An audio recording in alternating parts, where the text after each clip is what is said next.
Man, how would you benefit in life if you had a resource dedicated 100% to your personal development as a man? Somebody that was in your corner, helping you climb the mountain called life and helping you summit the climb of life. I want to welcome you to the next stage, a podcast dedicated specifically for men. I was made aware this last week that we have women listening too. Women, you are welcome. Please don't club your husband over the head with this stuff, but rather maybe just understand, empathize. But please, if you're listening and he's not, pass it on. Pass it on to him and to some friends. But I want to welcome you. My name's Rob Stout. I'm the host of The Next Stage. And we are in the middle, sort of in the middle, we're halfway through a small series that we're doing with 4 episodes, all centered around 4 fundamental, foundational pillars of life. And they all begin with a P. It's purpose, power, passion, and perspective. Maybe not in that order. Passion, power, purpose, perspective, in that order. Because that's the first 2 we did was passion and power. And this week we're talking about, or this episode, we're talking about living a life full of purpose. And the main thing I want you to take away is men of purpose live a life of purpose on purpose. It's not a mistake. It's not, you don't kind of wander into this. You need to do it on purpose, live in this way. And I'm excited you're with us. Picture this as a piling going deep, deep, deep into the ground, hit on bedrock that you're going to build your life on. That's what these 4 episodes are about. And this one in particular, as we get started, so important. I want to encourage you, if you are a man, share this with your son, share this with your daughter, put it in her language, put it in his language. But living a life of purpose is so important, and just excited. If you're a guy, I would encourage you to listen to this. Maybe grab some friends of yours, sit around a coffee shop, grab a beer together, whatever you do. Grab a fishing pole, do whatever you do. Talk about it on the ski lift, wherever you're at. But share this, and it's great material just to reach into relationships and talk about and ask how it applies to your life, very simply. To get us going today, I want to share a story with you, as I frequently do. I learned to love fly fishing about, 15 years ago or so. Maybe it was 20. I'm not sure. But a couple of friends of mine were talking about it, how great it was. And I grew up in Ohio bass fishing. I mean, we hooked them and we drug them in, no big deal. This was a completely different thing. It was like, chopping wood versus swinging a golf club. It takes a lot of technique in order to fly fish. And I was enamored. I was like, let me just go. And these guys said, hey, Rob, we're going. We've got this spot. You can land a ton of fish. You don't even have to be good, but you'll learn to land fish. So we went. It happened to be one of the coldest days of the year in Carbondale, Colorado. We went to a place, those purists will know what I'm talking about. It's not the purest place to go, but it's the greatest place to learn to fish. It's called the Toilet Bowl. It's the tailwaters of a dam, and it spills into a beautiful river that eventually dumps into the Roaring Fork, the Frying Pan River. And these guys took me, suited me up. I felt so cool with my fly gear and bundled up because it was freezing cold. First day, hooked fish, landed fish, thought it was the best thing ever. Second day, it was so cold, I frostbit the tips of my fingers, like ashen white, and eventually they came off. Not my fingertips, but the skin. It was incredible. Third day, we're heading up there, and it had snowed the night before, and the road was icy, but we were ready to go. We had about a half a day to fish before we had to head back home. Cruising up, I'm not sure why, but I was in the lead, and I thought, you know what, man, we got to get there. I knew the road was icy, and there's a little warning sign, and you've seen this before, the little car with the squiggly lines, just, saying, hey, look out, little slippery. Another sign that said curve ahead. I thought, all right, we'll go. But I know just how fast to go because I've driven in the mountains before. Sure enough, hit this curve, road curves. My car does not. There's a major tree, big tree, a snowbank, and a ravine that dropped down into the river. missed the tree, missed the ravine dropping down, planted my car right into the snowbank. Half a day of fishing was gone because I had to get towed out, had to kind of wobble my car back to town to get it checked out.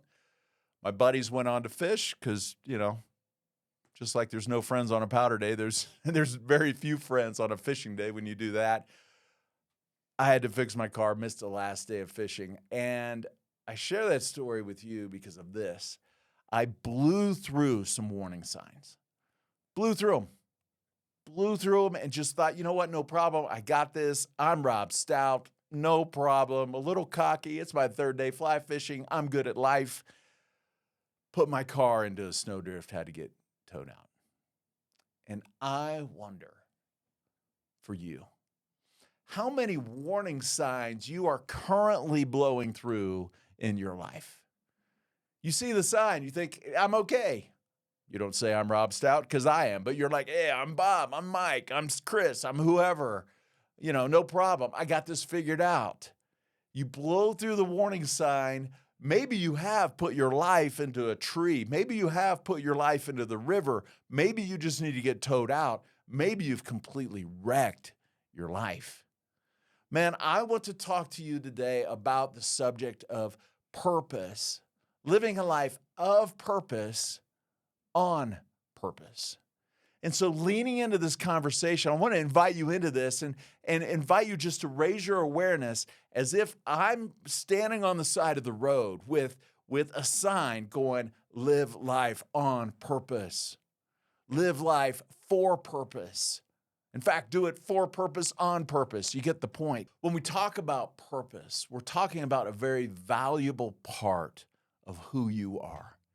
As we've said with passion and power, I believe these things, this is my belief, come out of the fundamental aspect of who you are. In fact, not just who you kind of evolved into or some kind of fluke and happened. These things are universal. And so I believe they were designed into you. Living with these aspects of who you are really come out of an ancient belief, an ancient theology of the Hebrew scriptures, 3,500 years old. 3,500 BC is when this was written. And the word where we get our word purpose really comes out of, or the action of purpose really comes out of the word heart. And it's used all throughout the ancient world. Specifically, I'm focusing in on the Hebrew culture, the Hebrew word. The Hebrew word for that is lev, and it's where we get the word heart. And it means the controlling, ruling, powerful area of your life. That part in you has a place of ownership, of identity, of the identity of who you are as a man. When you're sitting here, you're like, you know what? This is who I am. This controlling, ruling, and I don't mean controlling in a bad in a bad way. I just mean the part of you that identifies and says, this is the powerful side of me. This is the part that makes decisions. This is the part that rules over kind of the throne area of my life. It's a fundamental, primal part of your life. The imagery that we get out of that, both in the ancient and modern world, all throughout literature, is the image of a king. So picture yourself as a king in your life. Small k, I believe. But the imagery of king, I read a book called King, Warrior, Magician, Lover by Robert Moore and Douglas Gillette. And they tracked in a study from sociology, taking a look at ancient African cultures, Mesopotamian cultures, Semitic cultures, Indian, Chinese, Japanese, you name it, all over the world, Babylonian, Persian, Assyrian, you name the culture. They tracked this imagery and said, this is worldwide. It is timeless. It is universal. Literature and film has definitely captured this. I mean, you've got characters like King Arthur. You've got King Henry the Eighth. You've got Mufasa from The Lion King. Rob Stark, King of the North. Zeus, Aslan, Ramses II, Odysseus, King Lear, and don't forget my two favorite kings. One would be King Louis from the Jungle Book. The other would be Burger King, right? Don't forget that king. But the point here is that the king energy is inside of every man. Some men carry it stronger. It's like who they lead with. That aspect leads them. For some, it's kind of a little hidden. Some were like, man, bring it out, bring it out. I love it when I see that. But it comes from the heart of every man, and it drives purpose in his life. Don't forget that. King energy lives inside of you. It is God-given. Some stronger than others, but it comes from the heart of every man, and it drives your purpose in life. Now, just as we identified a problem, really, that stands in the way of living with passion and living with power, there are some problems that face us, kind of like an enemy that would challenge a king to go conquer or go defend whatever it is. This enemy stands in the way, and picture this. What is the enemy or the problem that stands in the way of you living a life of purpose, on purpose? See, there is a problem the problem is I see that so many things compete for that king spot in our lives. They may not be physical. They might just be priorities. See, if the king spot is who you are and what you want to live for, there are so many things that compete for that. For example, your career. Very important, right? We do not put food on the table without a job, without a career, without a path that we're on. You do not have much of a future, probably dependent upon others, if you do not have a path that you're on. However, that thing can take over, can it? It can become the ultimate in your life. Relationships compete for that. I mean, you know what? Spending time with my wife, with my girls, my now 2 son-in-laws, and the other one that's dating, just having time there. But those things can become ultimate things and compete for that ultimate spot in our life. Perhaps for you, it's recreational activities.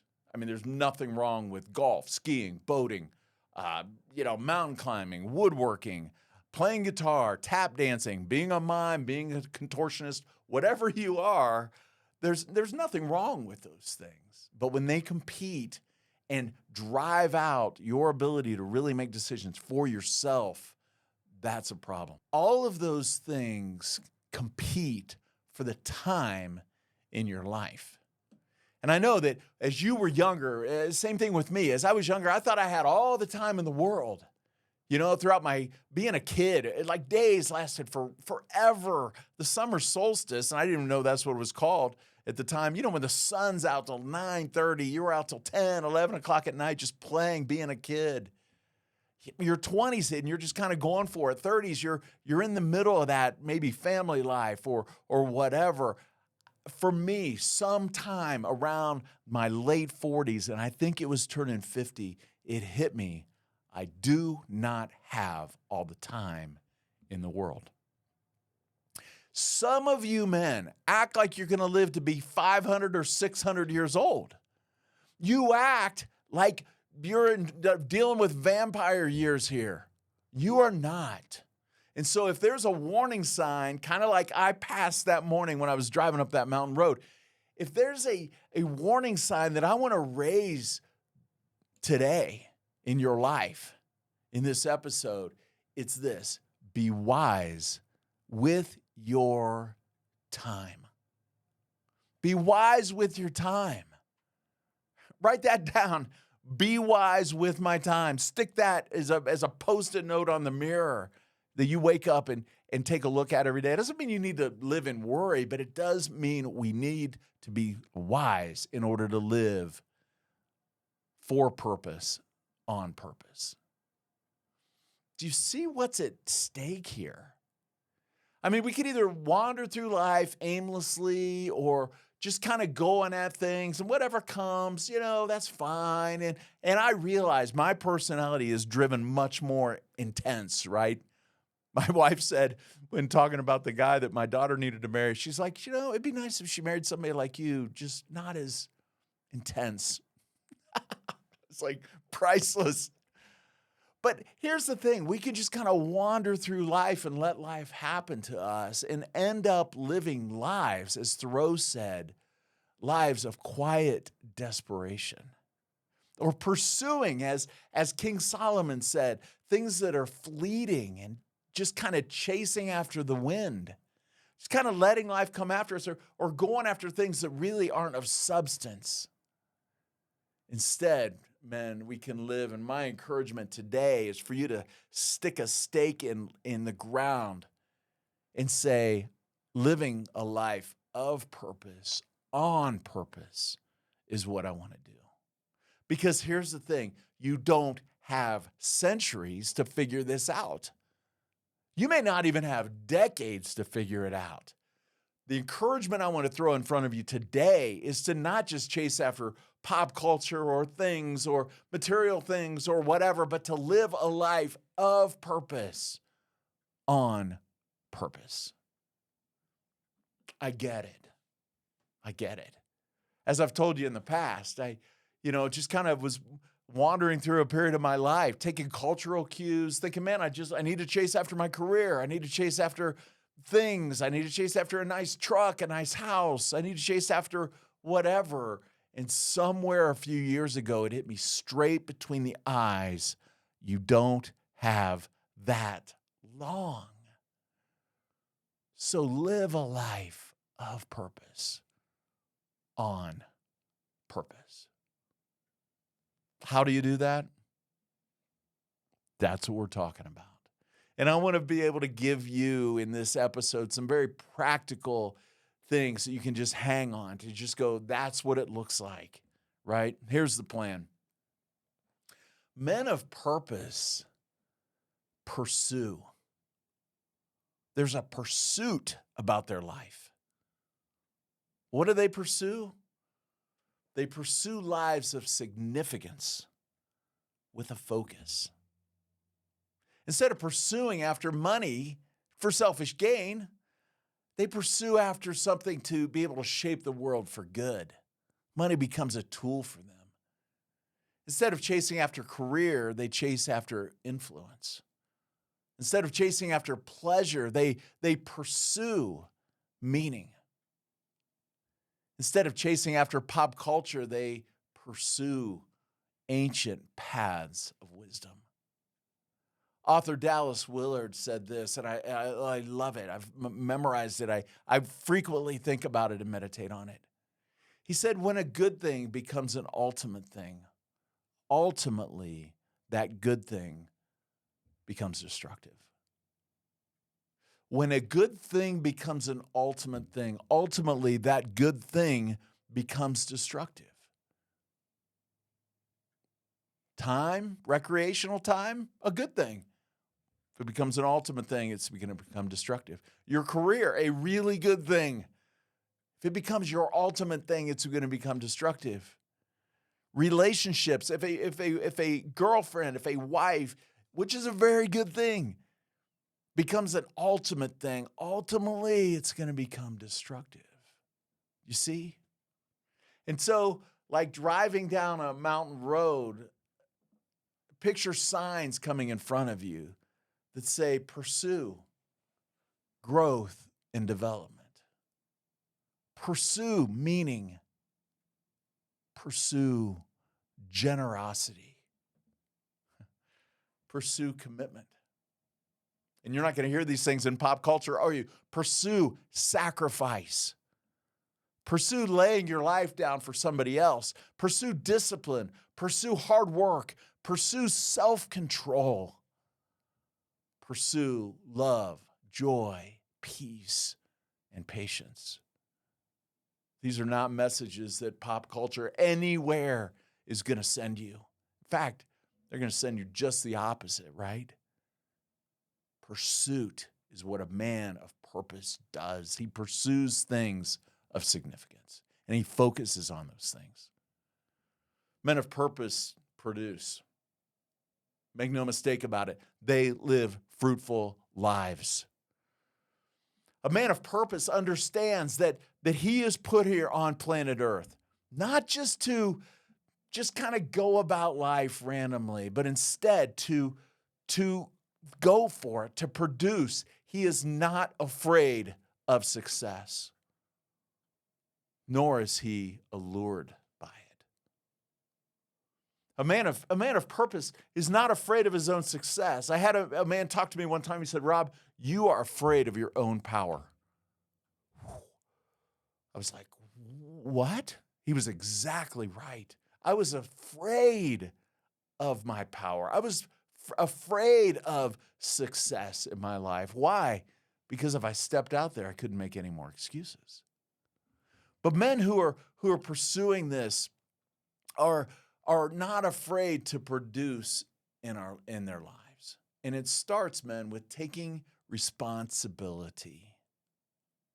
It's a scary thing, isn't it? Taking responsibility. Let me ask you, how many areas of your life are you not taking responsibility for? You, just like me, same boat. We're in the same boat, friends. Make excuses. We pass the buck. We point the finger instead of saying, you know what? That's my responsibility. When we talk about this area of producing, it is your responsibility to anchor a job, to have a secure pursuit in your life of what career, and finding that and seeking that out. It is your responsibility for walking down a path of being successful on your own. It's amazing, man, how many women I talk to who are so tired of shouldering the weight of their husband. It's like your dysfunction of not taking responsibility meets her dysfunction of taking care of you, and it forms a giant malfunction, right? Your stuff is too heavy for her to carry. Men take responsibility for their lives. Men take responsibility for their lives because your weight is too heavy for her to carry. Partnering with her and not being a weight on her back, men, a lot of that starts with taking responsibility for your life. What about that kid who you've got, who's living in your basement, who's 20, let's just say 25? I'm not talking about special needs or anything like that. I'm talking about that kid who it is really time for you to teach them to take responsibility. I got to share with you, when I was 18, 19, definitely when I was out of college, if I moved back in with my parents, you know what I was? I was a loser, dude. It seems like somehow in our affluent society, not helping our kids take responsibility for their life. Starting young with doing some chores around the house, picking up toys, making their own lunch to go to school, whatever they're doing, taking responsibility to set alarms. It might be time to help that 25-year-old grab a notebook, grab a pen, sit down. We're going to make a plan. You're going to be on your own. It is really good for you to be a person who produces, who takes responsibility. It's helping you live a life of purpose on purpose. Difficult conversation? Oh, absolutely. Absolutely. But really good because there's no difference the way you were made and the way they were made to live a life talking about this issue today. Lastly, men of purpose preside. They preside. They have kind of a dominion that they live in. They have places of influence where they can have a stake in the ground and maybe have fruit from that. They preside over places of where they establish peace and security for others. They preside over a home, and I don't mean rule with an iron fist, the whole, dominant man, caveman type of stuff. I just mean they create space where others are safe and where others thrive. Maybe it's in your business where you're like, that's what I do. I love to create spaces where people have jobs and they develop and they grow. Or in my household, I see my job to help others grow and flourish. I'll tell you what, man, men of strong purpose, men of strong heart, men of strong king view their life as a little portion of a bigger kingdom that they have been entrusted with. Pastor I heard long ago said this phrase, and it stuck with me. Sovereign God has entrusted you with a portion of his kingdom. What are you doing with it? Men of purpose preside. What do men of purpose do? Men of purpose pursue lives of significance with a focus. Men of purpose produce. They live fruitful lives. And lastly, men of purpose, they preside. They have a little dominion that's theirs. And it's not selfish. It's not self-serving. Instead, it's self-sacrificing. It creates a space where others can live and thrive and where they live and thrive.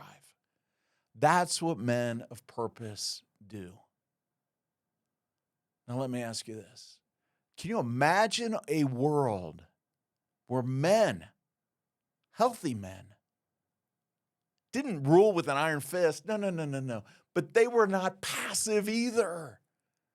Where men allowed their life to say, you know what? Gosh, this is what we do. We pursue lives of significance. We produce.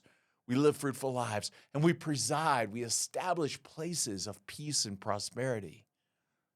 I'll tell you what, 99.9% of our cultural issues would go away if men pursued lives like that. As with other episodes, every episode, I want to leave you with a gold nugget. It's like a sign flashing on the side of that highway. This sign said, hey, dude, slow down. Here comes a curve. It's icy. This one is in a positive direction.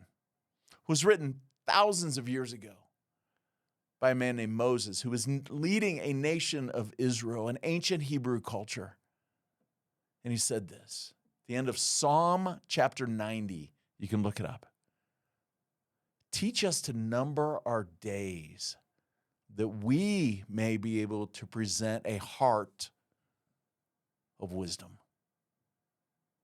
Teach us to number our days.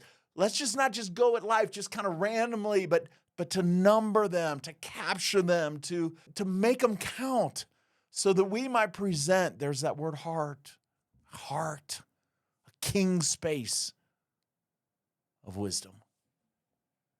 May you be a man like that in your world today. You see, men of purpose live life of purpose on purpose. As with every episode, I want to make this very, very, very tangible. I want to encourage you, just like I said at the beginning of this episode, here's really simple, okay? Go to Sherpa5280.com/the-next-stage, or you can just go to the website, Sherpa5280.com. You can go right there on that homepage, hit that the next stage link, and it'll take you to this episode. There's a PDF there for you. And it basically just walks through a couple questions that you don't have to get super deep. Just start really simple. Hey, Mike, let's go grab a coffee. He doesn't drink coffee. Look, great. Let's grab bourbon. I don't care, whatever it is. You drink bourbon, I'll drink coffee. I don't care.